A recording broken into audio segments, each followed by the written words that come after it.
যে হলের ভেতরে যেই ধরনের এক্সাইটমেন্ট দেখতে পাচ্ছি অথবা পাবলিক যখন তারা তাদের সিনেমাটা আপন করে নেয় তখনই আসলে তারা এইভাবে শীষ বাজায়, তারা গান গায়, তারা নাচে। তো this is a new experience for me. I am sure যে this has been an old experience for real energy production and Mehedi Hasan Hridoy, but this is a new experience for me and I am enjoying every bit of it and I am really grateful to the audience. মাত্র তো just কালকের সবগুলো show Housefull হয়েছে, আজকে শোগুলো Housefull যাচ্ছে আলহামদুলিল্লাহ।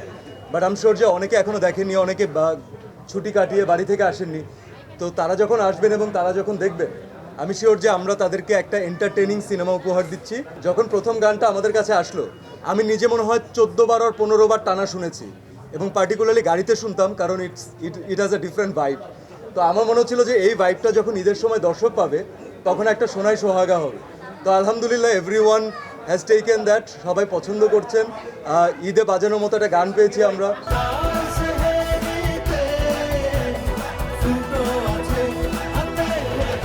সত্যি কথা হচ্ছে কেউ কখনো পৃথিবীতে কারো জায়গা নিতে পারে না, এবং আমরা কেউ কারো জায়গা নেওয়ার জন্য তাহলে একটা জাস্ট রিপ্লেসমেন্ট ক্রিয়েট হবে। যার সাথে তুলনা দিচ্ছেন, he is an industry in himself. তো উনি এত বছর কাজ করেছেন এবং এত ভালো কাজ করেছেন, আমাদেরকে প্রতি বছর এত অসাধারণ ছবি উপহার দিয়েছেন। এটা তুলনা আসাটাও আমার জন্য অনেক বড় একটা প্রাপ্তি, কারণ আমি পার্টিকুলারলি কাজ করে গেছি এই কারণে যেন আমি দ্য ভেরি নেক্সট সিয়াম আহমেদ হতে পারি। তো আমি সেই আইডেন্টিটির জন্যই কাজ করব এবং আপনাদেরকে ইনশাল্লাহ সিয়াম আহমেদ হিসাবে কিছু দেওয়ার ট্রাই করব। কোনো প্রতিযোগিতা অনুভব করছি না, ট্রাস্ট মি। আপনাদের যদি মানে অনেক দর্শকের না, আসলে এটা হয় কি এক্সট্রিম ভক্তদের মাঝখানে এই জিনিসগুলো দেখা যায়। আপনারা বিশ্বাস করেন, যখন আমাদের একই সাথে আমরা জানি যে 3-4টা সিনেমা হাউসফুল চলছে, আমরা তখন আমাদের ওই সিনেমার যে কলিগ আছে, ওই সিনেমার যে ডিরেক্টর আছে, ওই সিনেমার যে প্রডিউসার আছে, আমাদের নিজেদের মাঝখানে কথা হয় এবং আমরা তাদেরকে কংগ্রেচুলেশনস বলি। আমরা বলি যে ফাটায়া দিচ্ছে, খুবই ভালো হচ্ছে, সামনে আরও ভালো যাবে।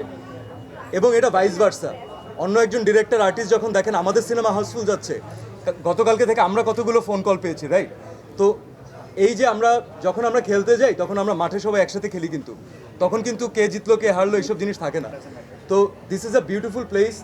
ম্যাক্সিমাম মানুষজন আমরা একসাথে কাজ করে বড় হয়েছি। সোহেল ভাই এখানে আমাদের সাথে জয়েন করেছে, সোহেল ভাইয়ের সাথে আমরা সেই নাটক থেকে কাজ করেছি, ওটিটি থেকে কাজ করেছি। এইসব না, এগুলো শুধুমাত্র ভক্তদের মাঝখানে একটা গ্যাপ ক্রিয়েট করা, আর কিচ্ছু না। আমরা প্রত্যেকের সাকসেসে গর্ববোধ করি, কারণ খেয়াল করে দেখবেন যে লাস্ট ইয়ারে তখন একটা বরবাদ হয়েছিল, তখন আমার জঙ্গলি রিলিজ পেয়েছে। তো লাস্ট ইয়ারে একটা বরবাদ সাকসেসফুল হয়েছে দেখে এবছর আমি রাক্ষস করতে পারছি। আলহামদুলিল্লাহ এবছর রাক্ষস সাকসেসফুল হচ্ছে, ইনশাল্লাহ নেক্সট ইয়ারে অন্য কিছু হবে, আরও বড় কিছু হবে, right? So this is a plus for the industry and we should all celebrate it together. This is a celebration.